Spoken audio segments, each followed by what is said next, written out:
God does not belong to temples alone, nor is Bhakti confined to sacred places. Wherever there is sincere love and service, God reveals Himself personally. This story is of one such episode. Many years ago, there was a devastating monsoon that struck Vrindavan. Torrential rains turned narrow village lanes into raging streams, causing great distress to both people and animals. The cows in particular wandered helplessly in search of shelter. One saintly sadhu, whom the people around affectionately called Baba, was moved by the suffering of the cows. He paused his bhajan and recalled how Krishna had once lifted Govardhan Hill 5 million years ago to shelter his devotees and the cows. Determined to help, Baba toiled day and night for 2 days, enlisting help wherever possible. By the end, he had erected a simple shelter large enough to protect the cows of Anur. Exhausted, Baba lay down amongst the cows. He had not eaten in 48 hours. In the stillness of midnight, a little boy entered the shed carrying a bowl of laddus. He said to the Baba, "Eat these. I'll collect the bowl in the morning. Also, take this as you might need it." He handed Baba a cowherd stick and slipped away in the dark. Next morning, news spread that someone had stolen the silver bowl and stick belonging to Hardevji, the Krishna temple in Govardhan. Alarmed, Baba examined the items with him and they matched the description perfectly.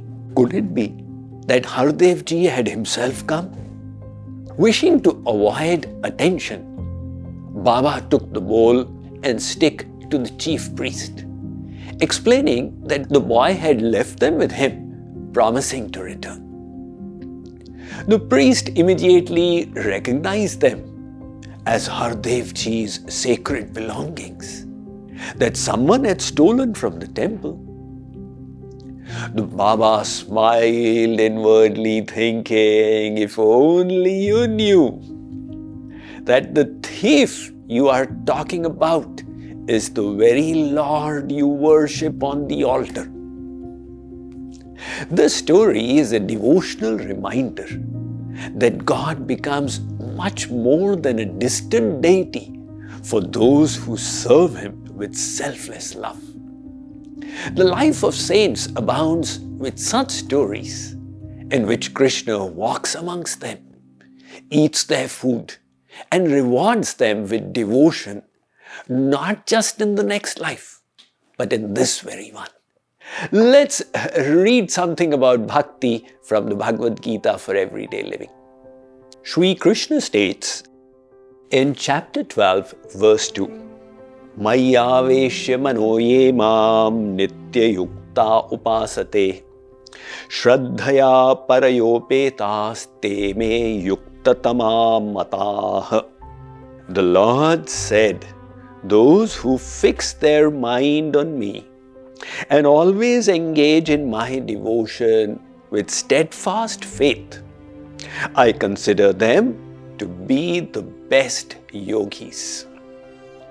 The purport explains that God is perfect and complete and the possessor of unlimited energies. His personality is replete with divine names, forms, pastimes, virtues, associates, and abodes. However, he is realized in varying levels of closeness as the Brahman, which is the formless, all-pervading manifestation of God, The Paramatma, which is the Supreme Soul seated in the hearts of all living beings, distinct from the individual soul.